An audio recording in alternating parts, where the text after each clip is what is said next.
So this came up to me, or this just came into my mind when I was doing a little workout this morning. And the thing is this: when Jordan Peterson said that conversations are supposed to be hard, honestly, there could be nothing more true than that statement. You don't grow, and it was saying something about you're not being able to grow if you don't have hard conversations. And I think that's and when he was talking about that, I don't know but I linked it to echo chambers. The same thing. It's the same thing as an echo chamber. It's the same thing as this conversation about race that black people constantly want to have with white people. The conversation about race, where a white person isn't allowed to push back at all. How do you get stronger, or how do you reinforce or strengthen your position if it sees no resistance?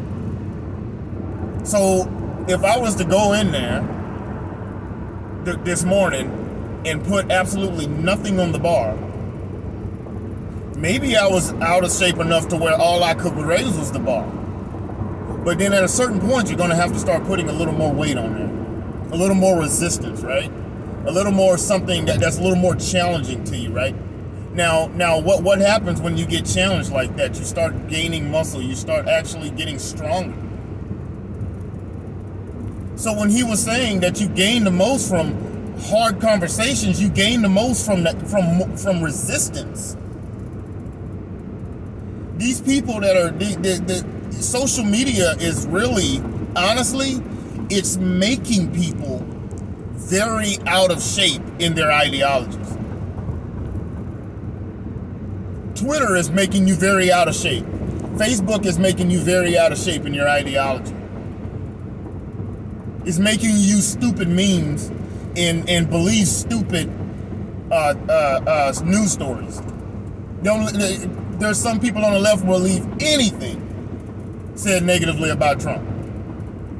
There's people on the right that back in the day, not nearly as much as today, but would believe anything if it was about Obama, or if anything now about a Democrat. It's making people very intellectually lazy. People don't do any work for themselves, and they're not having the hard conversations. Matter of fact, these people will be damned if they have a hard conversation.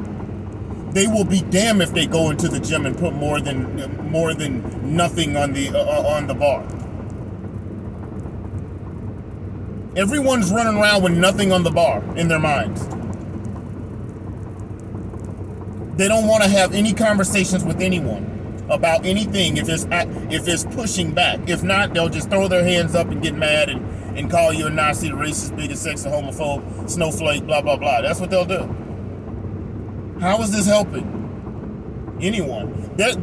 Honestly, him saying that should have resonated. Of course, once again, just like with any intellectually lazy person, the first thing whenever he would have these interviews with GQ or Kathy Newman and from BBC or whatever she was from, the first thing they did is they weren't even listening to the dude and just saying, I'm just going to go ahead and go against his ideology. Didn't even listen to him. Didn't even have the conversation.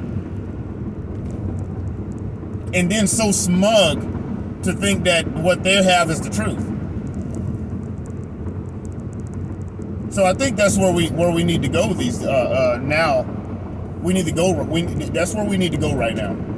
Everyone needs to have a conversation, and like he said, always assume that someone knows something you don't. Comment, like, share, subscribe. We'll see you next.